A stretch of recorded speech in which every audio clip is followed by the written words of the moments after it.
Michael Vandegrift, MCV Realty Group. You guys now in another episode of Military Minute. We have a very distinguished guest with us today. Our mission is to be the real estate company of choice, to always utilize resources and technology to provide the best service to all of our clients, to be able to provide the options to best fit each client's needs, to treat every client like family and guide them to a destination.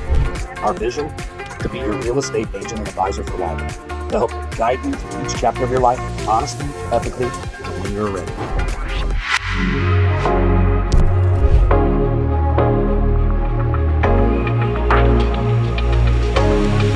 Hello, everyone. Michael Vandegrift, MCV Realty, Keller Williams Realty Group, coming to you today with another market report for June 18th, 2025. Had to go to the Cubs game yesterday, so report's a little delayed, but I'm getting that info to you and being as transparent and honest as possible to tell you what this market is doing. I know there's a lot of uncertainty. I know the Feds the other day kept the rates the same, and they believe there's no evidence saying the economy's good, everything's rolling good, no reason to do anything to rates at this time. But there is a lot of uncertainty. We know we've got this tariff thing going on. We don't know where that's going to end. You know, same thing with housing. We don't know where these prices are going to go. We know what they're doing today. I can tell you what the market's doing today. I can tell you what the market's going to do in 5 years. I can tell you what the market's going to do in 10 years. And I take that from Warren Buffett, who says that on the market. I can tell you it's going to be good. Now, what it's going to do over the next 3, 6 months to a year, we don't know. We're seeing signs of a softening market. Up and down arrows are about tied this week, so we're steady as she goes. We're seeing a little bit of depreciation this week over 7 days. We're seeing the median sale price, $261,450, showing down 1% depreciation on sale price over the last 7 days. But if we look at the last 12 months, we're showing $250,000 versus last year it was $240,000. So we're showing about 4% appreciation over the last 12 months rolling. We're seeing active available listings are up just less than 1%, just up 2. Got about 658 homes to choose from in Fort Wayne metro area. That's up 29% year over year. New listings came in down 15% week over week, but still up 7% year over year. Solds came in up 4% week over week, down less than 1% year over year. It was only one down week. Sold 187 the last 7 days. 188 was last year's number, so only down 1. We see pendings down 16% week over week, down just 2% year over year. And we went through median sale price already. Days on market sped up a little bit. The median went down to 5 from 7. We're at 28 average, 5 median. And that's about the same as we were last year when it was 25 average, 3 median. Last 12 months homes sold were 4,401, showing up 1.4% last year when it was about 4,341. And remember, last year was still higher than 2023, which was our lowest homes sold in a decade. So we're still doing pretty well. Market's still moving. You know, people always got to make moves. I think we're at the baseline right now of people that have to make moves, from downsizing, can't do stairs anymore, going into nursing homes, get a job offer somewhere else. You know, there's reasons that even if the market is slower, there's a certain number of houses that have to sell. So there's always people that got to make moves. Like I always say, closings happen every day. Seeing about 3.34 buyers per listing, still in a seller's market. Got just under about 2 months inventory. We need 3 months to 6 months is what they consider a balanced market. So I think we're moving towards that and eventually getting a balanced market. We know there's got to be a downturn eventually. You know, whether prices just flatten or go down further, we'll see. We don't know. That's one of those things. You know, we can tell you what it's doing today. Can't tell you what it's doing tomorrow, but I can tell you what it's doing in 5 and 10 years. And just to give you a reference, in Fort Wayne over the last 7 days, the lowest home sold was 55,000. Highest was 1.8. And over the last 12 months, the lowest home sold was 30,000 and the highest was 2.8. So just kind of gives you a reference point of what a minimum house is going to sell for. You're probably not going to get a house under 60,000, even if you're looking at a fixer-upper. You know, they're just going to go for more than that. So just an FYI, making sure you've got all the information. If you want to hear something else, feel free to let us know. We'd be glad to get you whatever information you're looking for. Everyone make it a great day. Grace and peace. Go Cubbies and Pacers. They won last night. Got game 7 coming Sunday. All right, everybody, make it a great one.